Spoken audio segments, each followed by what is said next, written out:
Leire, Zer? zer dago gozaltzeko? Ez dakit, begiratu eskailuan. Hozkailuan, utxik dago?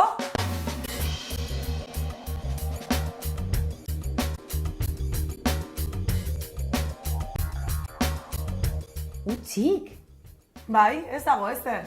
Ez frutarik, ez esnerik, ez jogurrik, Ez dago ez marmeladarik, ez zukurik? eta bazkaltzeko ere ez. Erosketak egin beharko ditugu. Ea, apuntatu.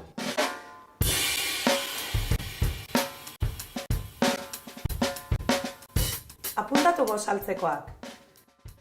Esnekiak, gurina, marmelada, Bazkaltzekoak eta faltzekoak ere bai, ezta?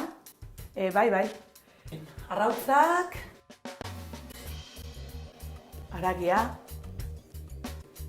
kroketak, barazkiak, entxaladarakoak, tomatea, letxuga... Polikiago, entxaladarakoak... Eta dendan gehiago ere ikusiko ditugu, seguru. Orain goazen kanpora gozaltzera. Bai horixe, zure kontura.